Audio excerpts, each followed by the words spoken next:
Estamos iniciando mais uma aula no livro de Daniel e no capítulo 11. Já estamos algumas aulas nesse capítulo 11, que é um capítulo mais longo no livro de Daniel. Tem muito conteúdo, muitas coisas que estamos procurando sabedoria, direção de Deus para poder entender.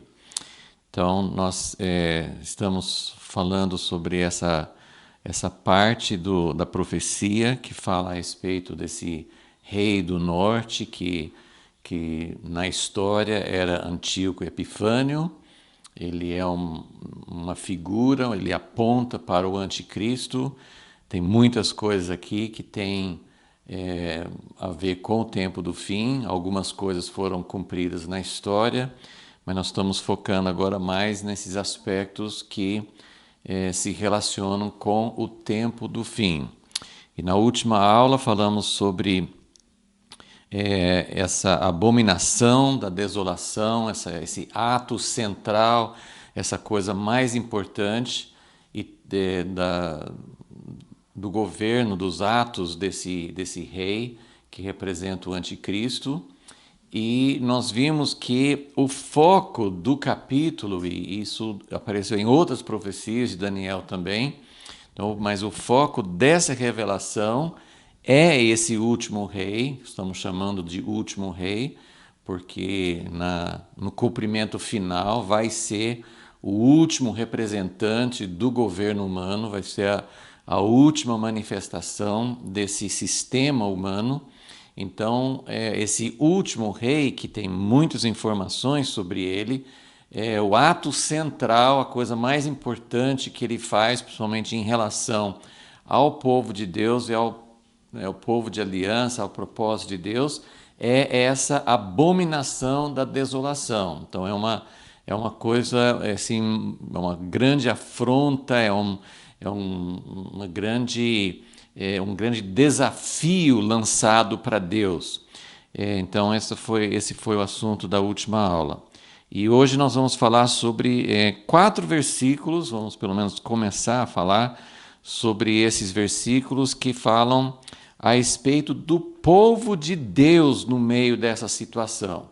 Esse capítulo 11 não fala muito sobre o povo de Deus, mas fala, nesses versículos especificamente, nós temos do versículo 32, Daniel 11, 32 a 35. Então nós temos 4 versículos que falam a respeito do povo de Deus no meio dessa situação, diante dessa abominação que esse homem faz, e que o sistema dele faz, e como que fica, como é que o povo de Deus vai se comportar, como que eles vão suportar, como é que eles vão sofrer tudo isso aí.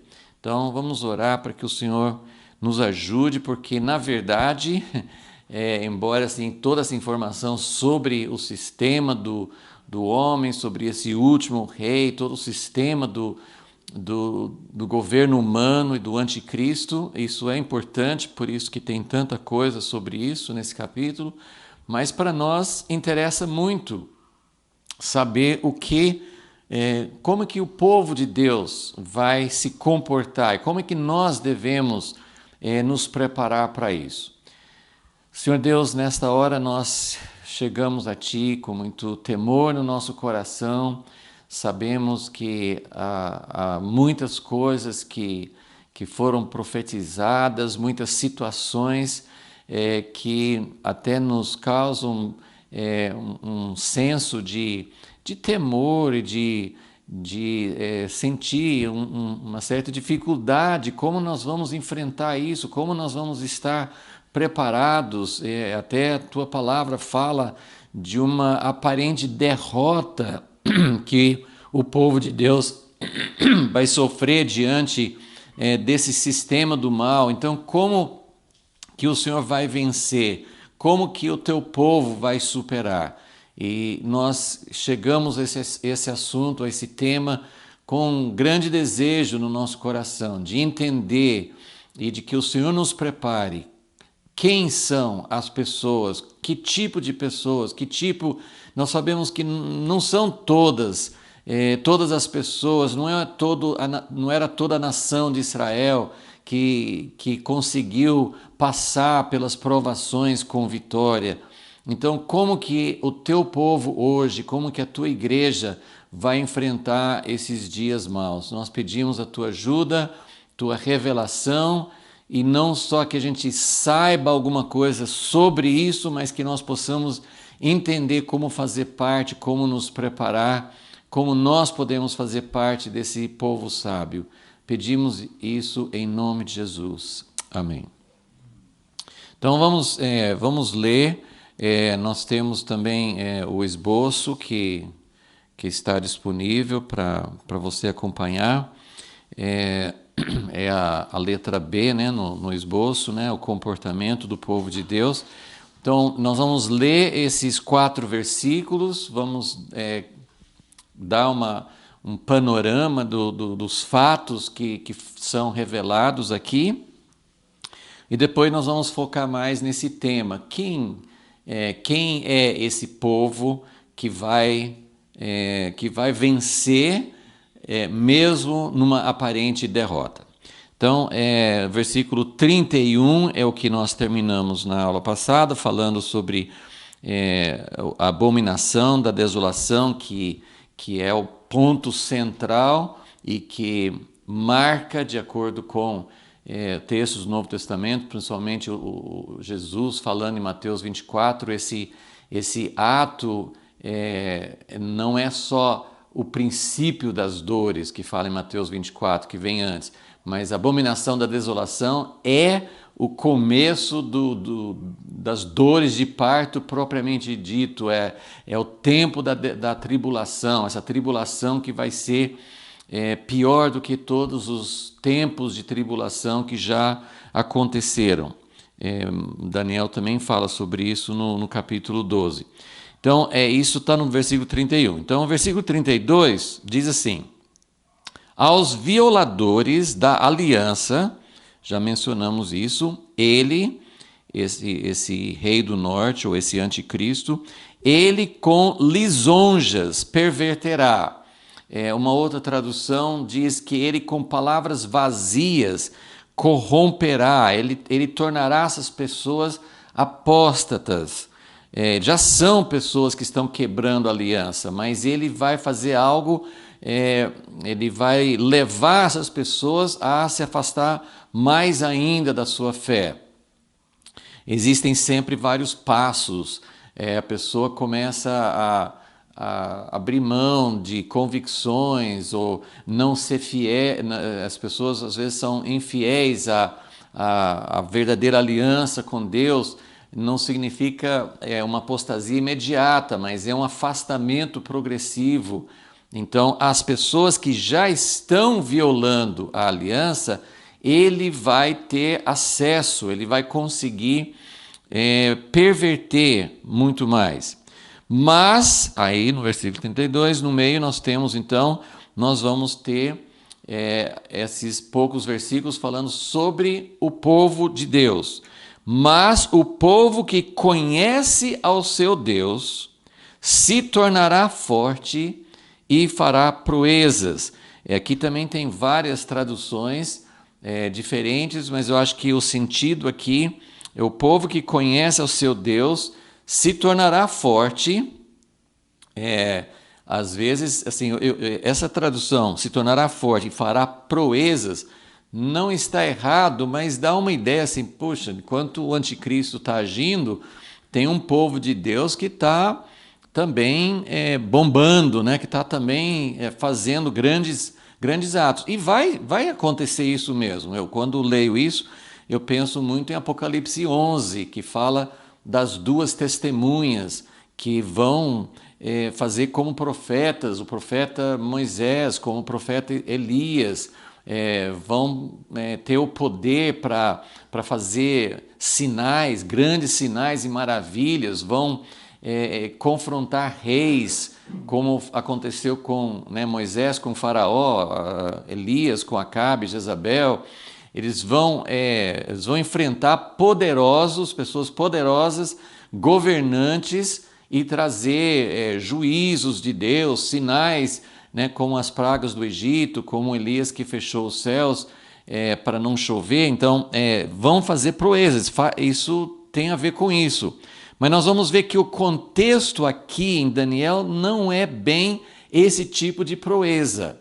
Então, em outras palavras, assim, o povo de Deus, durante esse tempo de grande tribulação, vai haver sim manifestação do poder de Deus, porém, o sentido desse versículo aqui é que o povo que conhece o seu Deus, eles serão fortes para resistir. Então, a ideia, pelo menos no contexto aqui, nessa passagem, não é tanto assim que eles vão enfrentar com esse poder de Elias ou de Moisés, mas que eles vão ser fortes para resistir. Nós vamos precisar de outra aula para focar mais nesse aspecto. O que é que o povo vai fazer? O que esse povo vai realmente fazer nessa resistência? Que tipo de resistência? Mas a ideia no versículo 32 é mais assim: eles serão fortes para resistir e eles vão tomar, né, a palavra que é traduzida na minha tradução aqui, minha versão aqui como proezas, é que eles vão agir, eles não vão ser só uma resistência pacífica. Eles vão resistir, eles vão agir, eles não vão ficar quietos no canto, simplesmente como pessoas passivas, ok? Então esse é o sentido do versículo 32. Aí no versículo 33, os entendidos entre o povo, e essa palavra em algumas versões vem como sábios, né? Os entendidos, os sábios, entre o povo. Então nós estamos falando sobre o povo de Deus, né? O povo que conhece o seu Deus. Essa ação dentro mesmo do contexto histórico que está falando aqui, nessa profecia do rei do norte, que seria a região da Síria, Líbano e mesmo outras regiões ali por perto. Esse rei do norte, ele está agora, ele se frustrou na sua tentativa de conquistar o sul, o Egito, mas ele está agora voltado para a nação, para a terra e o povo de Israel. E é lá que ele coloca a abominação da desolação. Então aqui nós estamos falando sobre que povo? Bom, o povo de Israel, o povo que está em Israel. Nós temos várias partes aqui. Nós temos alguns, do versículo 32, que são violadores da aliança. Isso não é outro povo. Os violadores da aliança são do povo de Israel, do povo escolhido. São as pessoas que não estão sendo fiéis à aliança com Deus. Então, nós temos esse grupo, que são os violadores da aliança. Depois nós temos esses entendidos, os sábios. E nós temos também no versículo 32, fala assim, o povo que conhece ao seu Deus. Então nós temos várias descrições desse outro grupo. Então tem os violadores da aliança e tem aqueles que conhecem a Deus, tem aqueles que são entendidos. E aí fala assim, mas os entendidos entre o povo. Então também entendemos que os sábios ou entendidos não são o povo todo do povo de Deus. É um grupo que está no meio do povo de Deus e que são os entendidos. Porque eles, versículo 33, eles ensinarão a muitos. Mas, claro, se tiver alguns daqueles que foram violadores da aliança, alguns, quem sabe, alguns vão ser redimidos. Mas eles vão ensinar muitos. Quem? Os outros do povo de Deus, que nem são violadores e que nem são sábios, mas que vão se tornar sábios, porque os sábios vão passar um entendimento para os demais, ok? Então basicamente, nós temos E a gente, assim, eu estou pensando aqui agora, assim, que no tempo de Jesus a gente tinha, a gente vê esses grupos, embora assim os que eram tipo os adversários, os que eram contra Jesus no tempo dele, a gente não chamaria imediatamente de violadores da aliança, porque eram os que representavam a aliança, os sacerdotes, os fariseus.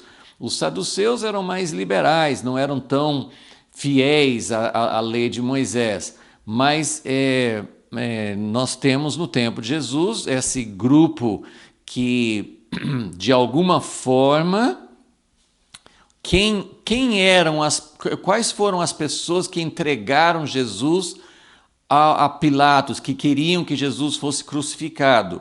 Eram os líderes religiosos. Então, eles eram pessoas que aparentemente defendiam a lei de Moisés e a fidelidade aos princípios de Moisés, mas eles não eram os fiéis à aliança, eles eram aqueles que combatiam, que eram contra.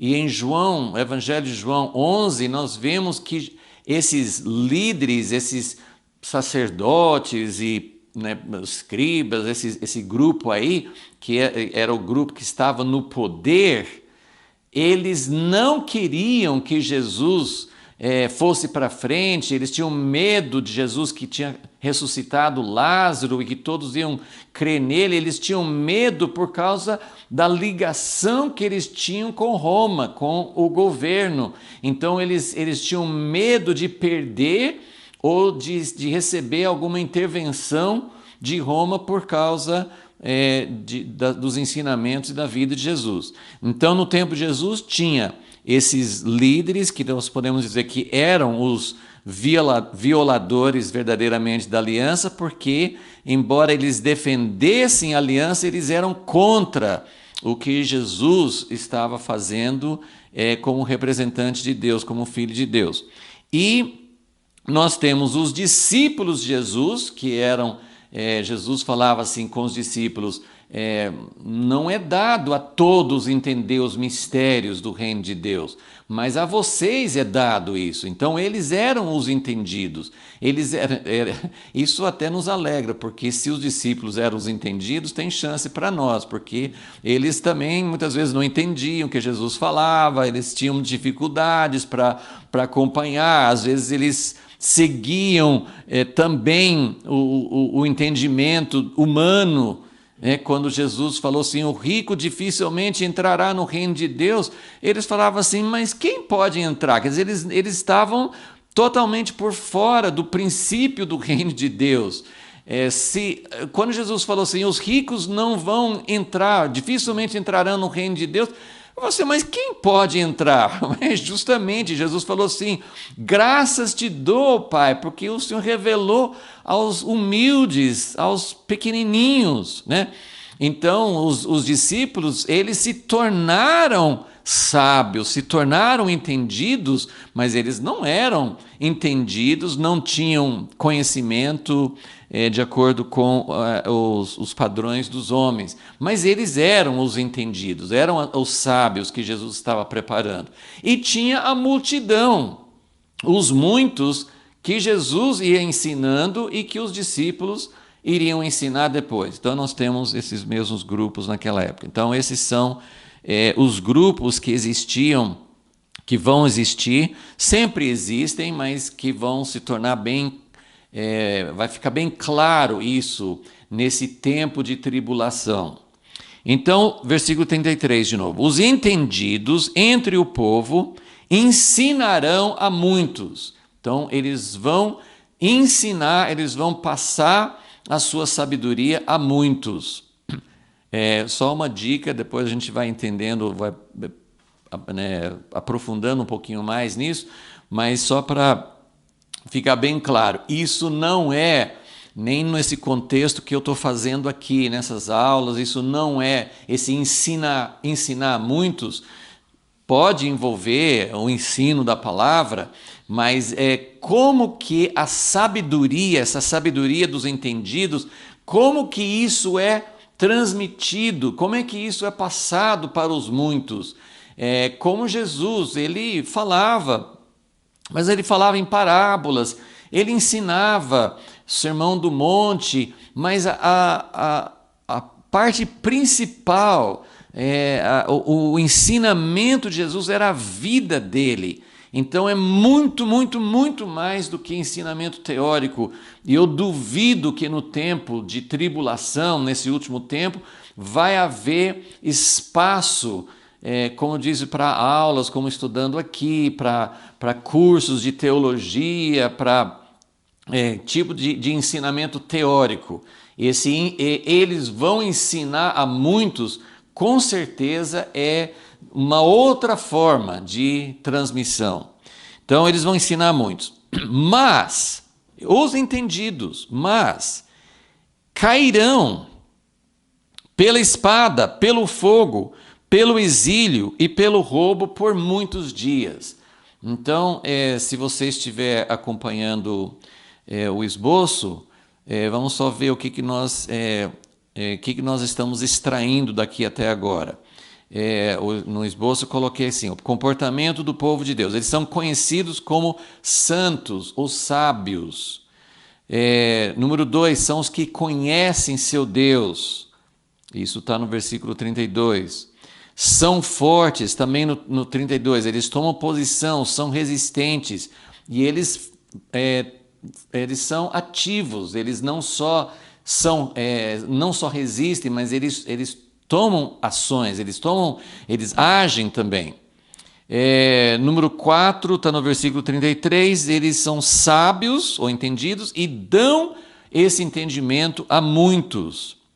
Número 5, seu entendimento, esse entendimento dos sábios não os livra. Isso aqui é uma das afirmações que eu acho mais impactantes de tudo que Deus está revelando aqui em Daniel, porque normalmente quem é sábio, quem entende as coisas, porque a ideia é justamente que o sábio é aquele que consegue discernir: olha, esse aqui é o anticristo e vai acontecer isso, e tem essas profecias.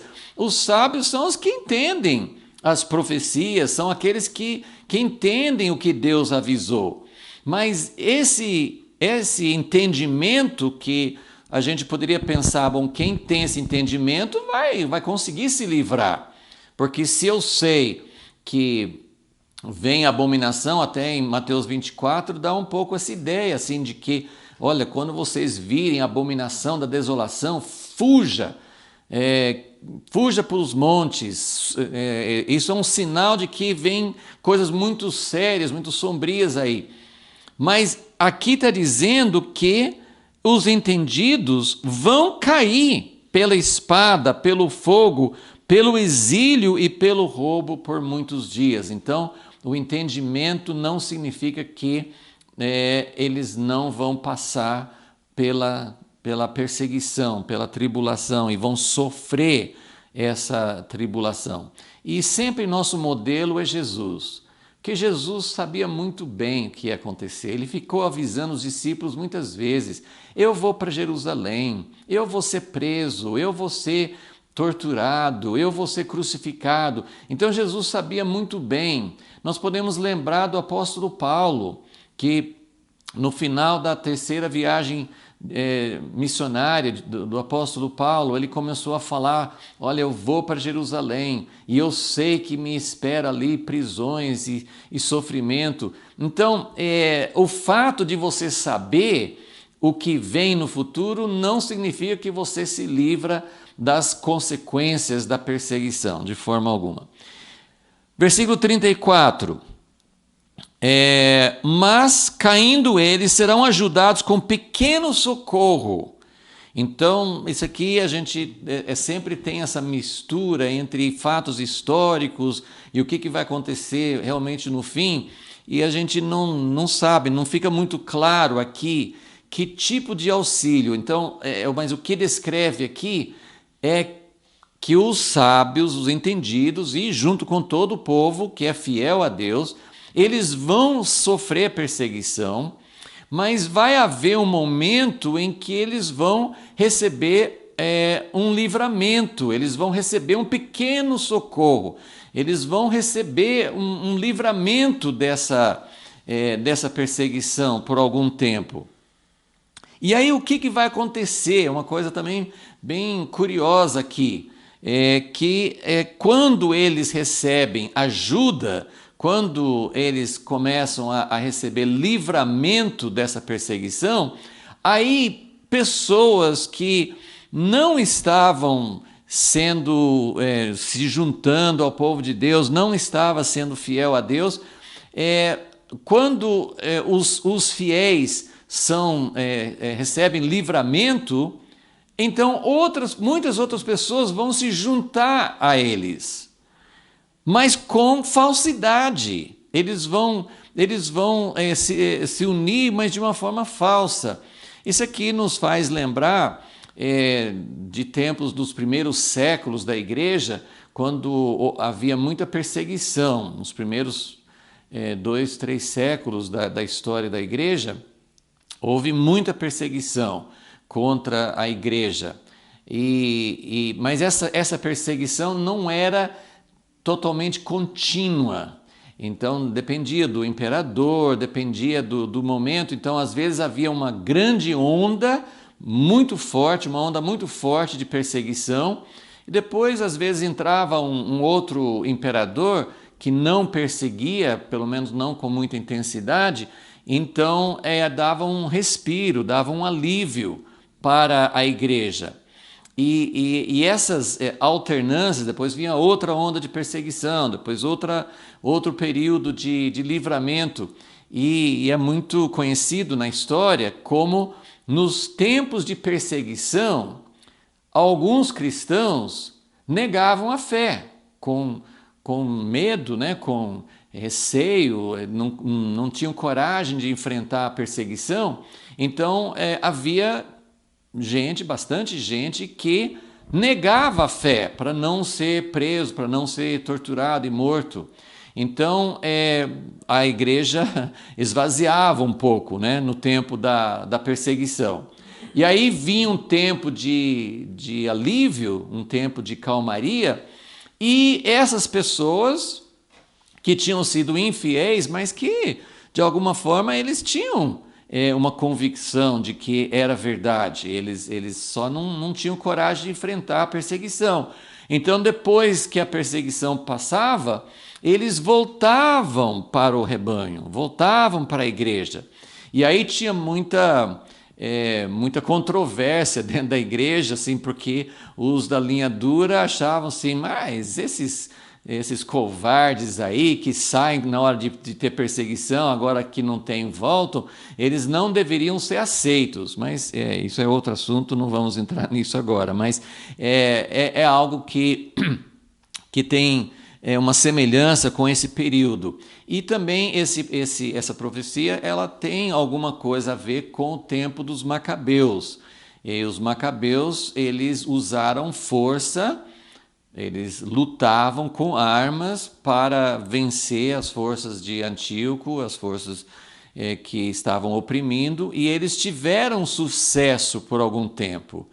Então, nesse tempo também acontecia isso, que algumas pessoas que tinham tomado o lado de Antíoco, porque tinha muitos traidores no meio do povo de Israel, então tinha aqueles que tinham tomado o lado de Antíoco, mas depois, quando os Macabeus estavam tomando o poder, estavam ganhando, essas pessoas vinham para o lado dos Macabeus. Então, essa tendência de pessoas se ajuntarem à igreja no momento que é interessante, no momento que tem alguma vantagem, isso é algo que acontece muito na história e que parece que vai acontecer aqui no fim. Então, número 6, no esboço, eles receberão apoio por um tempo, mas também vão receber números de pessoas falsas, pessoas que estão se ajuntando ao povo de Deus, mas não com sinceridade. Mais um versículo, então nós estamos aqui agora no versículo 35. Alguns dos entendidos, então isso é tão importante. o que nós vimos no versículo 33, que repete no versículo 35. Então, alguns dos entendidos, se você não pegou, se não ficou claro no versículo 33, no versículo 35 pode ser que também tenha uma sequência no sentido de que os entendidos vão sofrer perseguição, vão cair, alguns vão ser mortos e tudo mais. Depois eles vão receber um tempo de alívio e depois eles vão ser perseguidos novamente. Também pode se referir a isso. Mas alguns dos entendidos cairão para serem provados e purificados e embranquecidos até o fim do tempo, porque isso será para o tempo determinado.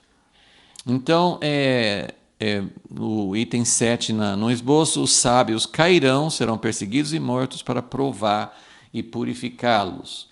Então, quando nós falamos sábios ou entendidos, a gente pensa que eles já estão prontos. Não, os sábios entendidos são as pessoas que estão procurando entender, como os discípulos de Jesus, ainda não têm toda a sabedoria, todo o entendimento, toda a purificação. Então, os sábios entendidos, esse termo se refere ao povo de Deus, aqueles que estão sendo fiéis a Deus, mas eles ainda precisam ser, olha só no versículo 35, eles precisam ser provados, purificados e embranquecidos. Então, isso é algo muito importante que nós precisamos entender. Então, esse é o panorama geral, essas são as informações que nós temos sobre esses grupos, né? Como é que o povo de Deus vai se comportar nesse tempo.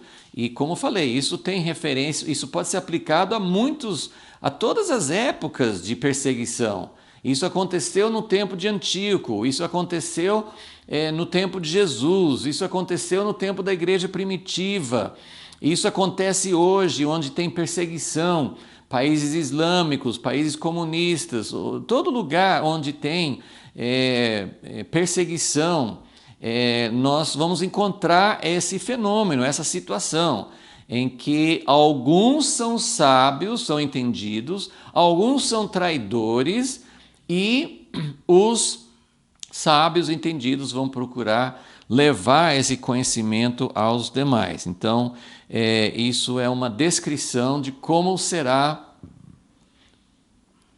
o tempo da tribulação para o povo de Deus. Então, são poucos versículos. Depois nós vamos retomar isso no capítulo 12. O capítulo 12 de Daniel vai falar mais sobre isso. Talvez a gente até começa a ler alguns dos versículos, né, que falam sobre isso, mas o capítulo 12 volta a falar sobre os sábios entendidos.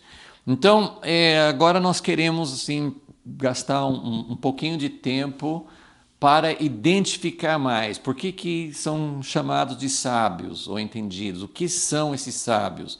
A nossa pergunta no tema dessa aula essas são as pessoas que vão resistir, que vão enfrentar o anticristo. O anticristo, nessa consumação, nessa manifestação final do governo humano, o governo, é o sistema humano na sua manifestação máxima, é o sistema de Satanás, a semente da serpente, é essa manifestação do mistério da iniquidade. Então, esse momento de domínio, esse momento de supremacia que o anticristo vai ter no final, ele vai ser praticamente invencível em muitos aspectos, mas vimos que até no meio dos países ali, ele não conseguiu conquistar o Egito, ele não vai ser totalmente invencível, vai ter oposição até de outros governos, outros países, mas ele não vai conseguir o que ele quer com o povo de Deus. E isso é algo também que vem acontecendo na história. Antíoco Epifânio, ele queria mesmo, ele queria extirpar, ele queria eliminar definitivamente a cultura e a resistência desse povo judeu. E assim, o povo judeu tem enfrentado isso por milênios, né? Cada vez que vem uma força exterior, né? A própria Babilônia não teve essa intenção de apagar a religião dos judeus, mas eles vieram para arrasar a cidade, para tirar toda essa resistência. Então, o sistema do mundo, o sistema de Babilônia, o sistema do homem contra Deus, ele quer eliminar a resistência. Então, quando nós temos vários textos que falam assim, será dado ao pequeno chifre, Daniel 7, Daniel 8, são textos que falam assim, ele vai receber permissão de Deus, Deus que permite todas as coisas. Então ele vai receber o mandato, ele vai receber a permissão de vencer o povo santo. Né? Daniel 12 volta a falar sobre isso. Até o tempo em que ele acaba com o poder do povo santo. Então, poxa, mas Deus permite que o povo de Deus seja vencido, seja derrotado. Mas veja bem, aqui nós já vemos uma coisa muito interessante, muito importante para notar. Que aqui em Daniel 11, onde fala a respeito sim, do anticristo, ele vai conseguir colocar a abominação da desolação, ele vai ter esse poder, ele vai ter essa liberdade, Deus vai permitir que ele coloque a coisa mais abominável no lugar mais sagrado. Então ele vence, ele tem essa vitória aparente de colocar uma afronta, de colocar um símbolo, de se colocar contra Deus, de se exaltar contra Deus. Daniel 8 fala assim de como ele vai se exaltar contra o príncipe do exército, ele vai derrubar estrelas, ele vai pisar no santuário. Então nós temos várias descrições. Apocalipse 13 também confirma a mesma coisa. Mas uma coisa muito importante para notar é isso que nós estamos vendo aqui em Daniel 11, claro que fala sobre isso também no Apocalipse, que ele não consegue o que ele realmente quer. O que esse poder satânico quer fazer? Quer apagar, quer aniquilar, quer exterminar a cultura, a fé, a convicção. Todos os poderes totalitários, eles querem dominar o coração da pessoa, querem dominar a mente da pessoa, de toda a humanidade, e sobre muitas pessoas eles conseguem isso. Mas por isso que fala que o povo que conhece ao seu Deus vai se tornar forte. Então aqui nós temos o contraponto. Como assim que o pequeno chifre vence? Como que ele pisa em cima da cidade santa?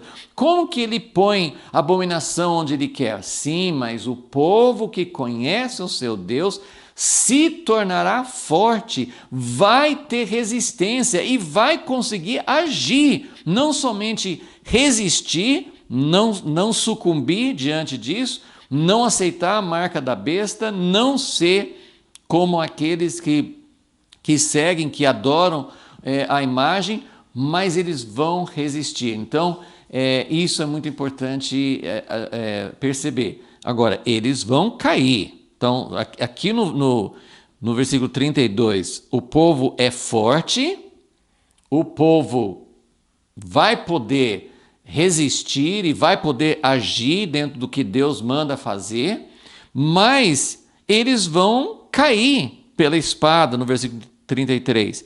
Eles vão ser vencidos em termos de perseguição, em termos de poder sobre eles, para poder persegui-los. Então, esse é o quadro, né? Essa é a descrição que nós temos a respeito desse tempo. Então, vamos gastar um tempinho para pensar melhor por que são chamados de sábios, o que significa ser sábio, o que nós podemos entender como requisitos, o que nós podemos entender que Deus está falando, qual é o povo que de verdade não será vencido pelo anticristo. Na realidade, não sucumbirá, não aceitará o engano, não será transformado em apóstata. Eu ia dizer assim que no tempo de Roma, eles queriam que a igreja aceitasse adoração ao imperador, eles não aceitavam. No tempo, Hitler queria exterminar os judeus de uma vez por todas. Na Rússia, na China, nos países comunistas, nos países islâmicos, eles querem exterminar totalmente, eles querem apagar essa convicção, essa fé em Deus. E isso que nós vemos, Deus sempre mantém o seu povo firme. Na China tem uma igreja forte, tem muitas pessoas que conhecem ao seu Deus. Na China, apesar de décadas de um ensino e de uma tentativa de exterminar a fé. Então, isso nos mostra o quanto que Deus é poderoso para manter o seu povo firme no meio da tribulação. Então, em primeiro lugar, eu quero, assim, voltando para o esboço, né, como que no livro de Daniel, não só nesse texto de Daniel 11, como que Deus, nas suas revelações dadas a Daniel, como que o próprio Deus se refere ao seu povo. Então, porque essa aqui é a linguagem do mensageiro divino, não é Daniel que está dizendo, meu povo é santo. Muito pelo contrário, eu queria mostrar que Daniel enxergava muito bem na oração dele, de Daniel 9, na oração de Daniel é muito, ele enfrenta a realidade, ele não acha que o povo dele, o povo de Israel, é um povo santo ou um povo sábio. Mas Deus se refere em Daniel 7, até mesmo, né, na visão que Deus deu, no sonho que Deus deu para Nabucodonosor, ele também fala, né, a respeito de um povo, né, ele não qualifica esse povo, mas ele fala que o reino será entregue a um povo. Então, Deus está sempre mostrando que o fim dos reinos deste mundo será por meio, assim, a pedra que acaba com aquela estátua não é o povo, a pedra é Jesus, que foi a pedra angular. Mas é muito claro em Daniel 7 e nas outras visões de que o povo de Deus é uma peça central. É Deus que mantém, é Deus que transforma, é Deus que vai produzir uma obra-prima no fim dos tempos. Mas olha que coisa interessante, em Daniel 7 eles são chamados de santos. Em Daniel 8 também são os santos. A última coisa que Daniel chamaria o seu próprio povo nessa época de cativeiro, eles tinham sido infiéis, por isso que eles foram para o cativeiro, mas até mesmo no cativeiro, como até a gente lê em Ezequiel também, assim, eles continuaram com um coração ainda não transformado. Então, o povo não era santo, mas Deus os chama de santos. Eles não eram um povo sábio. Eles não tinham entendimento do que estava acontecendo. Eles não souberam como reagir à invasão de Babilônia. Eles não souberam como reagir, como viver em outros momentos de crise. A história dos judeus, ao mesmo tempo que é uma história de perseverança, de fidelidade, mas é uma história também de muita falha. E a igreja é a mesma história. Nós temos uma história de infidelidade. Nós temos uma história de ser violadores da aliança. Essa foi a oração de Daniel. Olha só, eu vou até pegar esse versículo em Daniel 9, no meio da oração dele. Daniel 9, versículo 13, fala assim: como está escrito na lei de Moisés, todo aquele mal nos sobreveio, que é o mal que Moisés previu que aconteceria se fossem infiéis. Então, como está escrito na lei de Moisés, todo aquele mal nos sobreveio. Contudo, não buscamos o favor do Senhor nosso Deus. Isso é sabedoria? Isso é santidade? Não buscamos o favor do Senhor nosso Deus, mesmo diante do juízo, mesmo diante do cativeiro, mesmo diante de circunstâncias contrárias. Nós buscamos a Deus quando as coisas vão mal na nossa vida, mas dificilmente muda aquilo na nossa vida que precisa mudar. A prova de sabedoria, a prova de mudança, não é que você grita a Deus quando você está em apuros. Isso durante toda a história. O livro de Juízes é aquele ciclo em que todas as vezes que vinha opressão e que vinha uma força estrangeira dominando eles clamavam a Deus, mas não mudavam.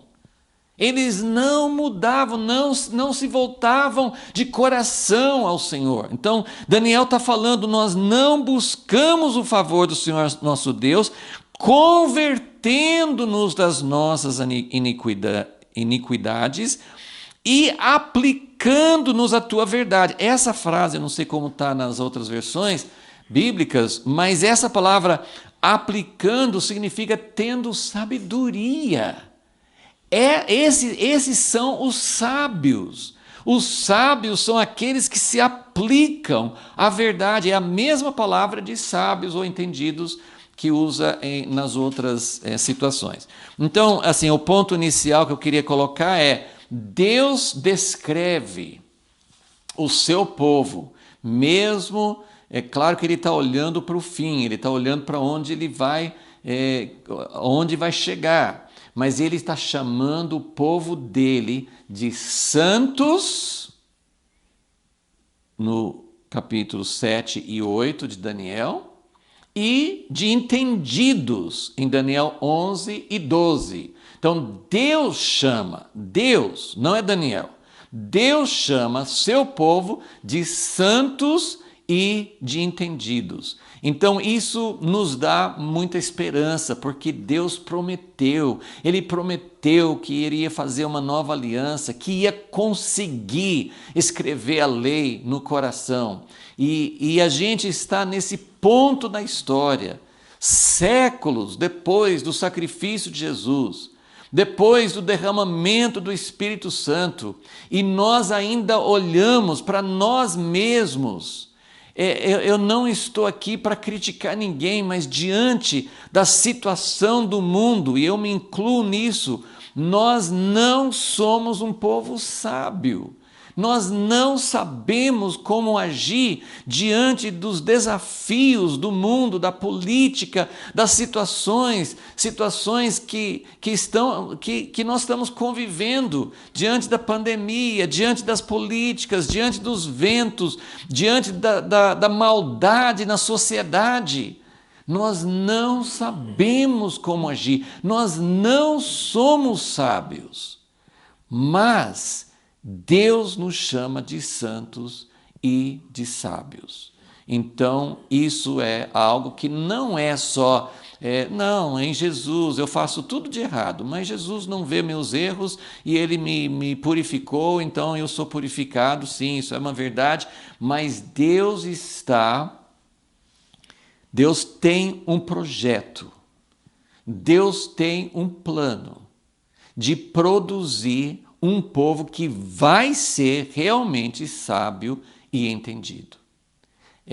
O que eu enxergo é que, né, como nós lemos aqui, este povo que vai passar pela tribulação, eles vão, alguns já são sábios e vão ensinar a muitos. Isso pode ser um processo que já está acontecendo, mas vai acontecer mesmo na tribulação, vai acontecer que os sábios vão ensinar a muitos. Muitos vão receber a sabedoria. Não vai ser uma coisa intelectual, não vai ser uma coisa assim de cursos, de teologia, de entendimento humano. Então, nós já nós vamos falar um pouquinho sobre essa questão, vamos nos aprofundando um pouquinho mais. Mas, então, nós temos aqui que o povo de Deus é considerado santo e o povo de Deus é considerado entendido. Isso não é só um termo que Deus não está vendo a realidade, mas considera sábio assim mesmo. Isso significa que Deus vai pegar essa nação, muitas vezes isso é falado no Antigo Testamento, eu vou pegar vocês e vou purificar e vou produzir um povo que realmente será fiel à minha aliança e que vai ser puro. Então, essa é a nossa esperança. Então, esse é o ponto. Agora, o outro termo que menciona aqui em Daniel 11, 32, é que é o povo que conhece ao seu Deus. Então, isso mostra que não é conhecimento teórico. Ele não fala assim, o povo que conhece a lei. Ele não fala que o povo que conhece todos os princípios, que sabe, que é formado, que estudou, que assim, não. Isso faz parte, conhecer. Né? Daniel falou na sua oração que a sabedoria é atentar para a palavra, para a instrução de Deus. Mas o povo que vai poder enfrentar o anticristo, que vai ser forte, que vai resistir, é o povo que conhece a Deus. Então, o conhecimento de Deus, o relacionamento com Deus, a experiência com Deus é que vai nos segurar. Não é conhecimento de cabeça, não é pertencer a uma igreja, não é ter feito seminário, não é ter feito cursos. Tudo isso pode até ser útil, mas se não conhece a Deus, não vai permanecer. Então, é o conhecimento de Deus que vai nos segurar. A única pessoa, as únicas pessoas que vão resistir, que vão realmente confrontar, não no sentido de guerra ou de força, mas o que mais causa ira, o que mais causa ira no coração daqueles que são inspirados por Satanás, esses dominadores, esses totalitários, esses que querem oprimir, esse espírito do anticristo em todos os tempos passados e muito mais no tempo do fim. A coisa que mais causa ira é que, por mais que eles matem e torturem e perseguem, eles não conseguem mudar o coração de quem conhece a Deus. Então, isso é o que vai enfurecer o anticristo, e ainda que fale assim, não, ele recebeu o poder para vencer os santos, mas ele não vence os santos, porque os santos não vão se entregar a ele. Os santos não vão violar a aliança, os santos não vão não vão ser abertos ao engano dele. Então, isso que vai ser a grande derrota. Né? O Satanás levou Jesus na tentação E ele mostrou várias coisas.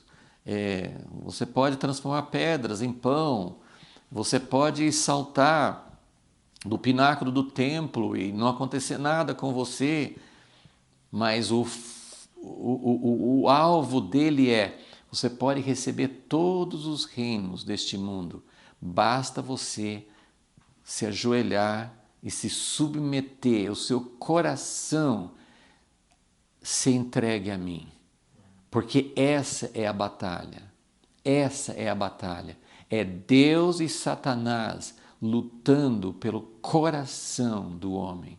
Não é o comportamento exterior. Pessoas na igreja e pessoas em posições de política podem de boca falar de Deus, podem orar, podem defender princípios morais, mas se o coração não pertencer a Deus, Deus perdeu naquelas pessoas. E nós perdemos se nós não entendemos que a batalha está no coração. Por isso que a batalha hoje vai muito mais fundo do que ter um governo que apoia nossas posições morais. Isso não vai trazer nada. Porque a batalha está no coração. E é isso que nós precisamos entender. Então, é uma coisa muito interessante. Eu fui pesquisar um pouquinho essa palavra sabedoria, né, que aparece no livro de Daniel, claro que aparece muitas vezes no livro de Provérbios, né, que é o livro de sabedoria. Tem outras palavras para sabedoria, né, tem vários sinônimos, mas essa palavra que aparece aqui em Daniel 11, né, que versículo 33, né, os entendidos, versículo 35, os entendidos, os sábios, né, essa palavra, ela aparece a primeira vez, né? Quase sempre a gente acha as origens no livro de Gênesis. Essa palavra aparece a primeira vez em Gênesis 3, quando a mulher está olhando para o fruto proibido e a serpente vem e fala: por que você não pode comer desse fruto? Porque Deus falou, se a gente comer vai morrer. Não, esse fruto você não vai morrer. Na verdade, Deus não quer que você seja sábio como Ele. Ele não quer que você saiba a diferença entre o bem e o mal. Então aí tem aquele versículo, aquela frase que abrange todas as coisas, que a mulher olhou para o fruto e viu que era bela em aparência, que ela era agradável aos olhos, ela era bela em aparência, ela era desejável porque era gostosa, né? Tinha um sabor, então tinha prazer, e era desejável para dar entendimento. É a mesma palavra sabedoria, mas era uma fonte errada. Então é uma coisa que faz você parar para pensar. Deus quer um povo entendido. Essa mentira de Satanás que Deus quer que a gente seja bobinho, Deus não quer que você seja sábio. Deus não quer que você saiba nada. Ele quer que você seja um ignorante, uma pessoa fácil de manipular. Isso não é verdade. Deus quer que nós sejamos entendidos. Mas a sabedoria que Satanás estava oferecendo era uma sabedoria errada. E tem tantos textos que ajudam a gente a olhar para isso, mas depois eu vou voltar para Daniel, é o grande exemplo de um sábio, né? Então nós vamos falar sobre ele daqui a pouco. Mas eu quero mostrar alguns textos. Primeiro no Salmo 14.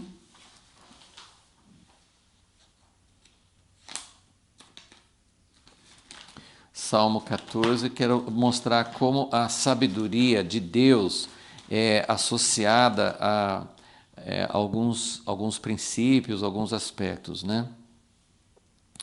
Salmo 14, versículo 2: O Senhor olha dos céus para os filhos dos homens, para ver se há alguém que tenha sabedoria, entendimento. Então, Deus está olhando e Ele quer ver se tem alguém que tenha sabedoria ou entendimento e que busque a Deus. Então, porque você vai falar assim, mas Deus ainda está pensando que tem alguém sábio, né? Os próprios salmistas falavam assim, não tem, né? O versículo anterior já fala assim, o nécio diz no seu coração, não há Deus, ele se corrompeu, se fazem abominável em suas obras, não há ninguém que faça o bem. Então, Deus está procurando o quê? Não tem ninguém certo, mas tem. É possível alguém ser sábio. E esse sábio não é o tipo de sabedoria que a serpente estava oferecendo para a mulher e seu marido, em se levantar contra Deus, em achar que Deus tinha dado uma ordem com más intenções. Não, ter entendimento é aquele que busca Deus.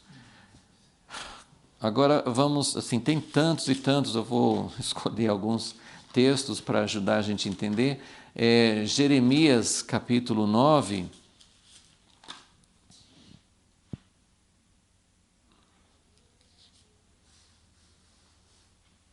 Jeremias 9, versículo 24.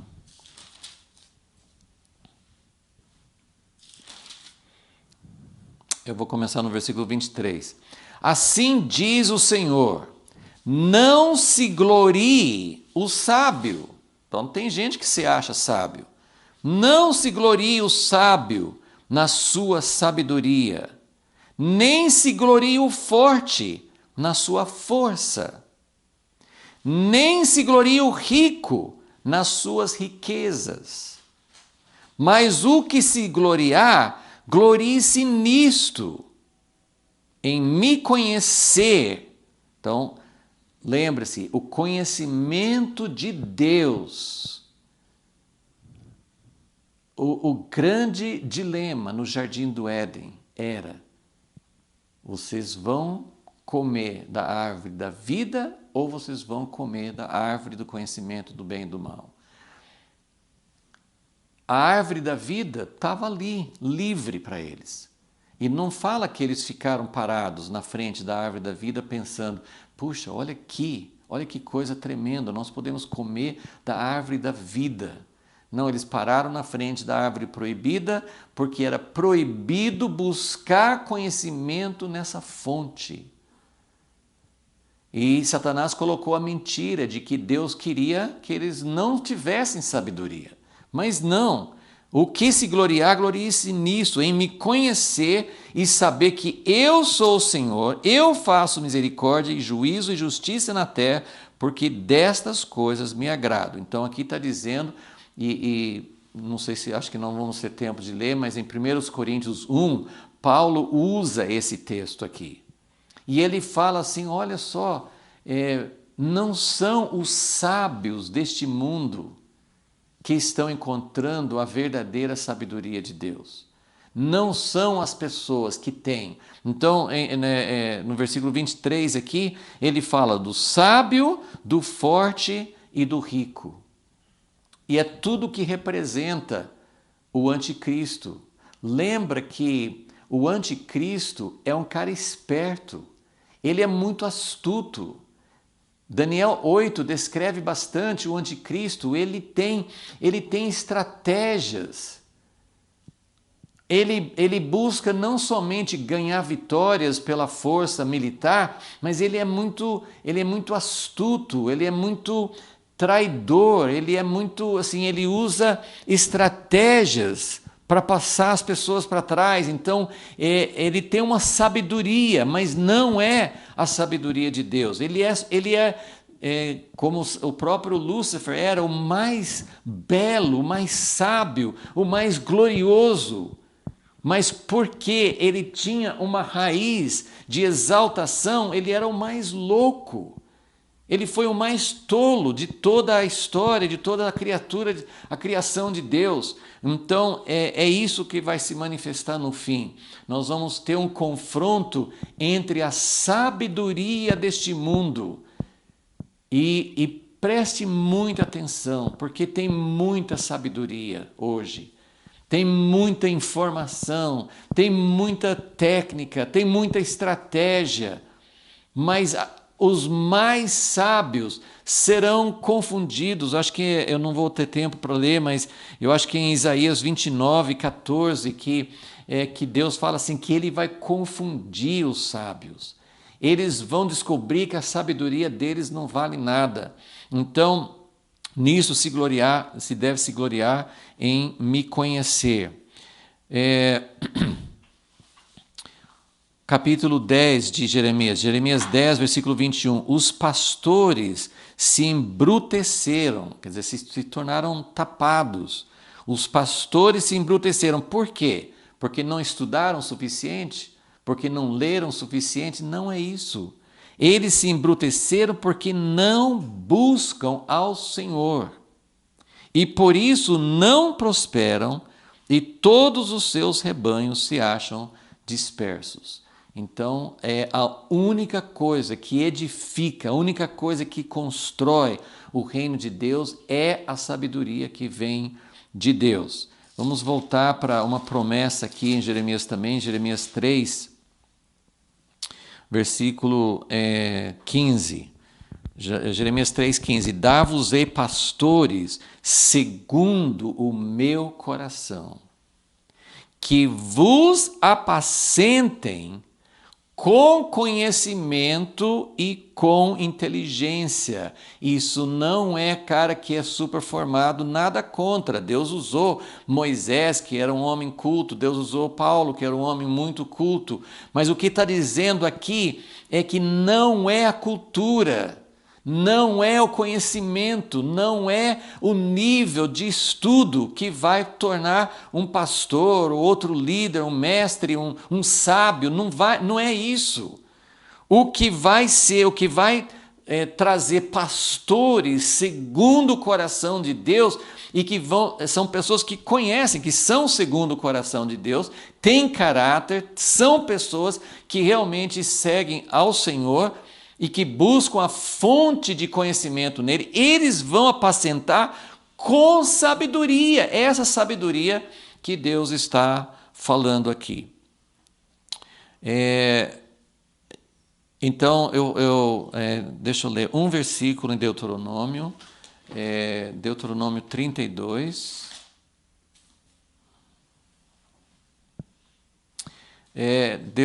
Deuteronômio 32 é um cântico de Moisés em que ele profetiza que o povo não vai ser fiel. É um cântico triste porque mostra como Israel vai se apostatar, vai se afastar do caminho de Deus. E no versículo 29, 32, 29, ele fala, vamos voltar ao versículo 28. O meu povo é gente que perdeu o bom senso. Neles não há entendimento. E quando tem esse grito aqui, né? Oxalá, quem dera. Gente, que isso aqui é Moisés que está fazendo o cântico, mas isso veio de Deus, são as palavras de Deus. Quando Deus fala quem dera, Deus é Deus, ele vai falar quem dera. Ele vai falar oxalá, Deus pode fazer tudo o que Ele quer, mas Ele fala oxalá que fossem sábios. Então entenderiam isto e atentariam para o fim que os espera.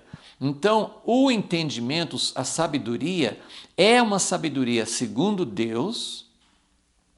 E é uma sabedoria, como Daniel, nós vamos terminar falando só um pouquinho sobre Daniel, mas é uma sabedoria que mostra o que vai acontecer no fim. As pessoas que não têm sabedoria de Deus, do coração, por mais que tenham conhecimento, não vão conseguir entender. Não vão entender o fim. Ele falou assim, se eles fossem sábios, se eles entendessem o caminho de Deus, a fonte de sabedoria e a verdadeira... Porque sabedoria na Bíblia não é conhecimento intelectual, é saber como agir, é saber como se portar. Por exemplo, Davi, logo que ele venceu Golias e ele foi meio que lançado assim para ser uma pessoa famosa. Ele era muito jovem, tinha sido ungido como rei e ele foi chamado para estar na corte do rei Saul. Mas fala várias vezes em 1 Samuel 18 que Davi agia com sabedoria. E essa sabedoria, depois eu vou falar sobre esses itens aqui na folha, mas olha só, a primeira palavra aqui é ser prudente, que na verdade é o sentido da palavra. Essa palavra sábio, entendido, o sentido da palavra é ser prudente. E uma pessoa prudente é uma pessoa que sabe que ela não deve agir de uma forma sem compostura, é uma pessoa que não afronta, é uma pessoa que não é agressiva, é uma pessoa que não se exalta em nenhuma situação. Então, Davi, o que Davi tinha que fazer? Ele estava sendo o herói, ele estava sendo muito bem sucedido, mas ele agia com prudência.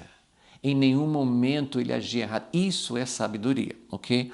Então, mas essa sabedoria nos revela, nos abre o caminho para que a gente saiba qual vai ser o fim.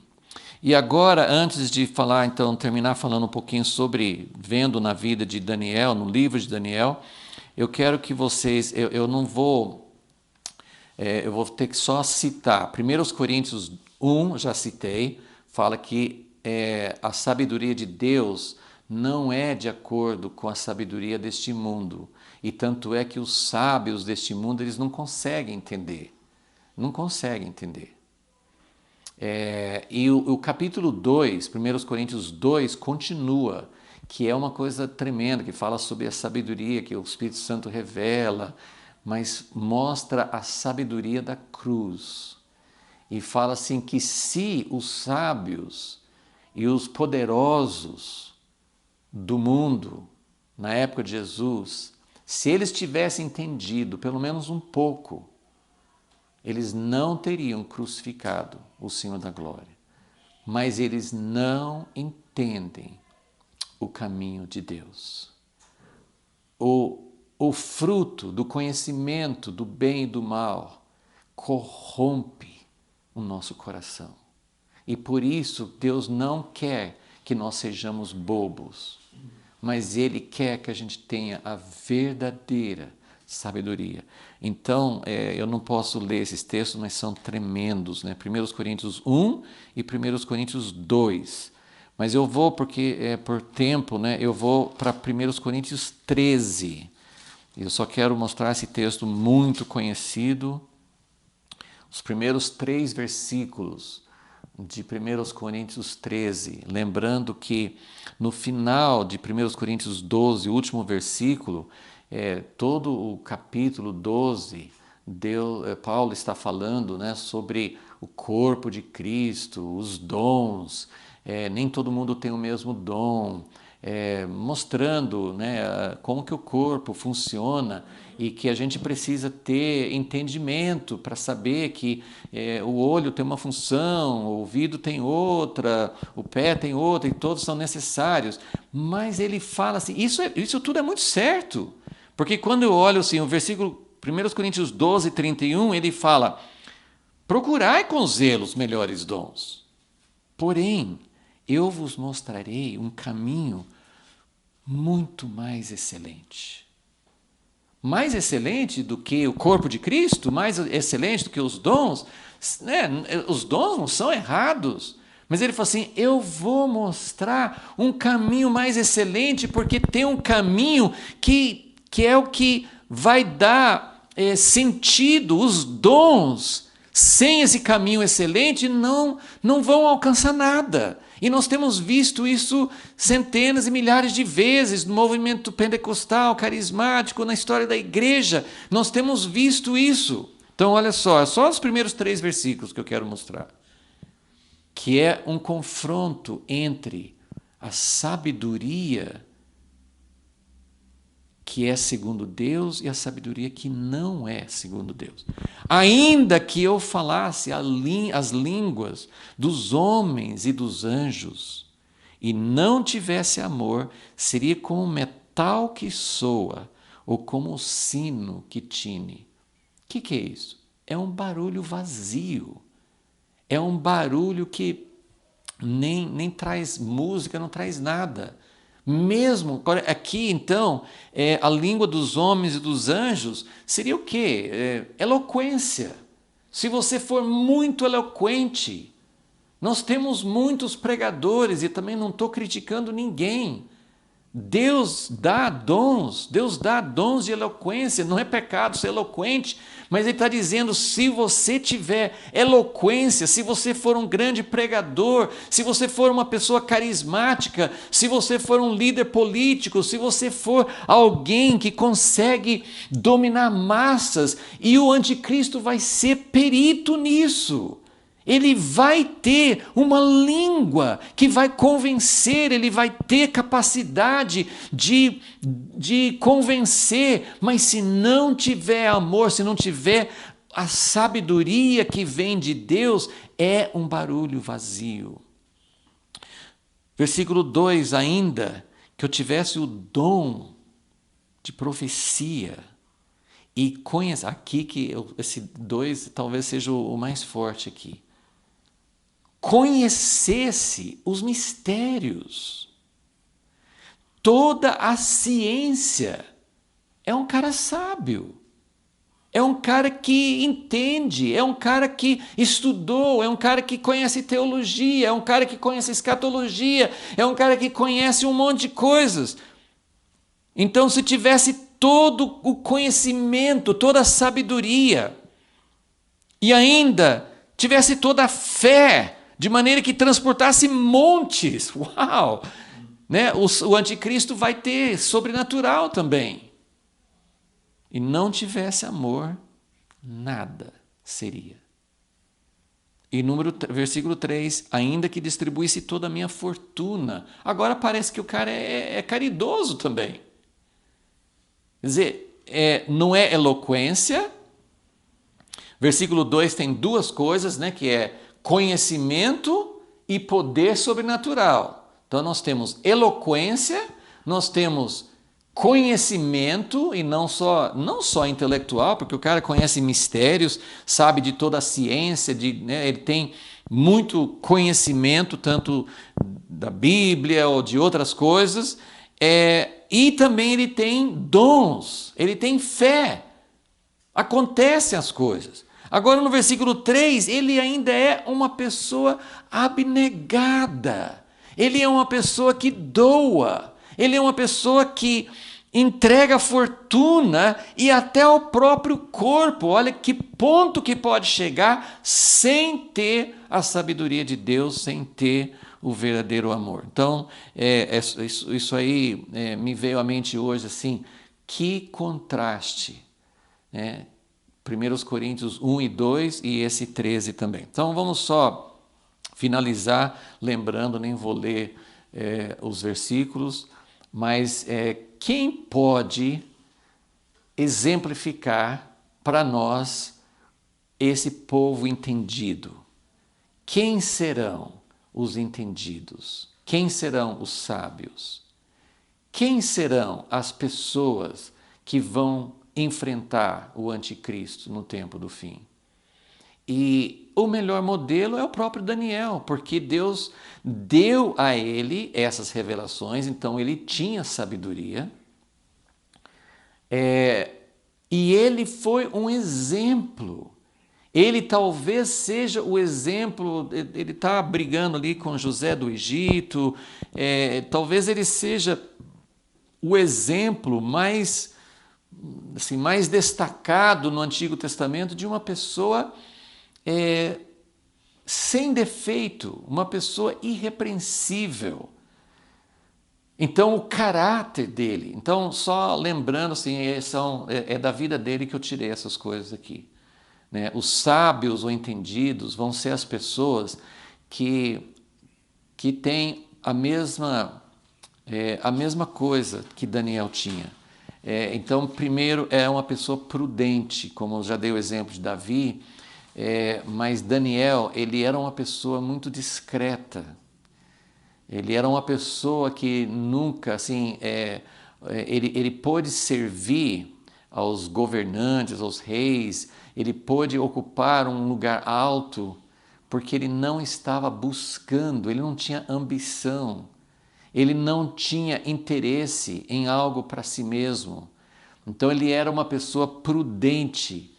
Quando saiu a ordem de matar todos os sábios, porque ninguém conseguia descobrir qual era o sonho de Nabucodonosor, ele chamou o líder, ele foi uma pessoa prudente. O que nós vamos fazer? Me dá um tempo, peça ao rei para dar um tempo, eu vou orar essa noite e Deus vai me revelar. Então, a prudência, que significa assim, tem várias coisas incluídas assim na prudência, mas uma das coisas é não ser precipitado, não ser esquentado, não se colocar num lugar errado, envolve humildade e outras coisas, mas assim, a prudência é algo assim que Deus quer nos dar, de não se aliar com pessoas erradas, não entrar em alianças que não convêm.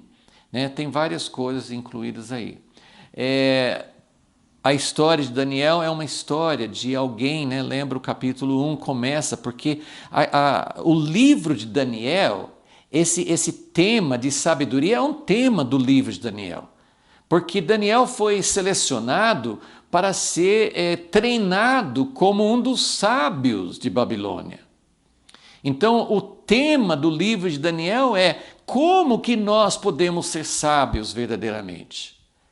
E a chave que nós recebemos no capítulo 1 é que Daniel, ele estava ali, ele e os seus 3 amigos, eles não falaram, eu não quero ser um sábio da Babilônia, eu não aceito, eu vou morrer. Ele não resistiu nesse sentido, mas ele falou assim, ok, tem que fazer o curso, tem que aprender essas coisas aqui, mas tem uma coisa, eu não vou me contaminar. E a gente falou sobre isso na época que estudamos, e eu ainda quero entender mais sobre o que é não se contaminar, mas a gente vê claramente que Daniel não se contaminou. Ele não se contaminou com o desejo de glória, ele não se contaminou com exaltação, ele não se contaminou querendo achar uma posição nem em favor do povo dele. Ele não se contaminou, ele não bebeu da fonte da Babilônia. E a sabedoria que Deus, e aí no capítulo 1 ainda, no versículo 17 fala assim, né, não fala diretamente, mas por causa dessa posição que Daniel e os seus 3 amigos tomaram, por causa disso, Deus deu sabedoria a eles. Então, até seria esse último item aqui. Eles, e em todos os momentos, Daniel sempre reconhecia. Quando Daniel foi chamado para revelar o sonho de Nabucodonosor, ele falou assim, rei, o que o Senhor pediu, ninguém pode dar. Não existe sabedoria que resolva o seu dilema. Mas existe um Deus, e Ele é quem revela. Então, Daniel não se contaminou, Daniel foi humilde, você vê essas coisas todas são interligadas. Né? Ele reconheceu, sozinho com Deus, ele agradeceu a Deus, em Daniel 2, ele orou a Deus, assim, Deus, obrigado, porque o Senhor revelou, isso não foi sabedoria minha. Porque no capítulo 1 fala que Deus deu sabedoria para eles, até para interpretar sonhos. Daniel era um cara sábio, ele tinha capacidade.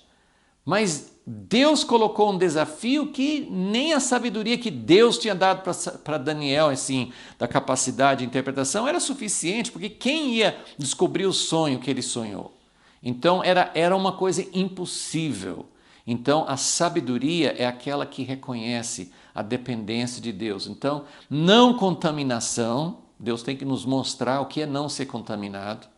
Tem gente que acha que não ser contaminado, eu fico admirado. Isso acontece com todos nós. A gente toma posição, às vezes, não, eu não entro nisso daí. Né? Por muito tempo, a não contaminação dos crentes era não fumar, não beber, não ir em cinema, não sei o que e tal. Tem contaminações muito mais sutis.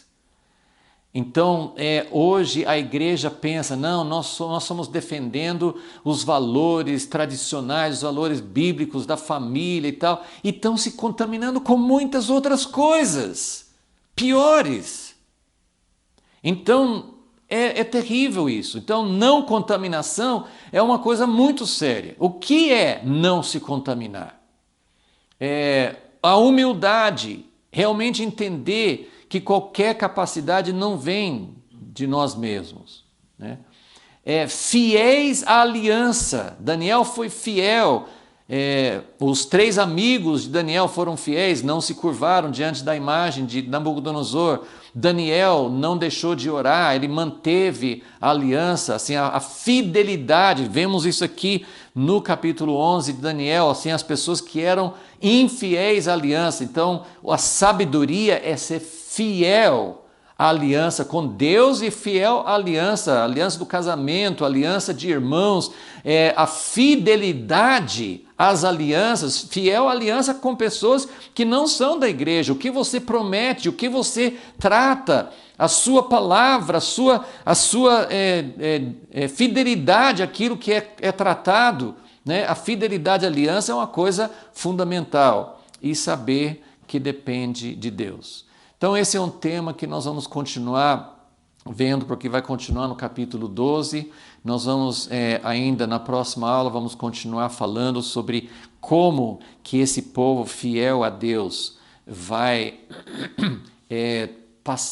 se portar, vai resistir, que tipo de coisa que eles vão fazer. Muitas coisas a gente não sabe, mas nós vamos tentar analisar um pouco mais.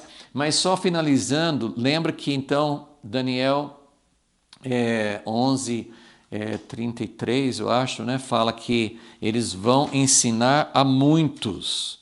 Então, se isso aqui não é uma lista completa, mas é o que eu estou conseguindo ver na vida de Daniel e nos outros textos que eu mostrei, se sabedoria, entendimento envolve isso aqui, como é que você ensina isso?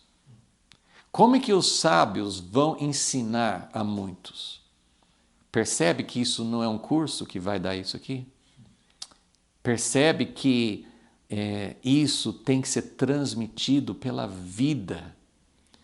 Imagine as pessoas que andavam junto com Davi quando ele estava fugindo de Saul, e eles viram que Davi teve 2 vezes a oportunidade de matar o grande inimigo dele, e ele não matou por fidelidade à aliança, por respeitar a unção de Deus sobre a vida de Saul, e que ele não podia fazer isso. Então, que lição isso foi para os que andavam junto com Davi? É esse tipo de coisa, esse ensinamento que precisa acontecer. Senhor Deus, nós queremos ver realmente o Senhor produzindo um povo sábio, entendido. Com certeza, o Senhor está preparando, o Senhor quer preparar, que nós possamos nos colocar diante de Ti, entendendo de onde vem a verdadeira sabedoria, e que o Senhor levante sábios que possam passar o entendimento para muitos. Que esses sábios venham ensinar muitos. Alguns enxergam nessa palavra uma profecia de uma grande colheita, de muitas pessoas sendo alcançadas no meio da grande tribulação. Que isso aconteça, que muitos sejam alcançados com uma sabedoria que não vem de nós mesmos. Na igreja primitiva, quanto mais matavam os cristãos, mais pessoas se convertiam, porque eles viam uma sabedoria superior à sabedoria deles. Então, Senhor, que o Senhor possa nos revelar, que possamos ver muito mais essa necessidade, que o Senhor venha nos preparar como pessoas sábias, que o Senhor venha levantar sábios que possam nos ensinar também, que nós possamos receber do Senhor, porque é o Senhor que transforma a vida que é humilde. A gente sabe muitas vezes que o que é certo, mas nós não temos essa atitude.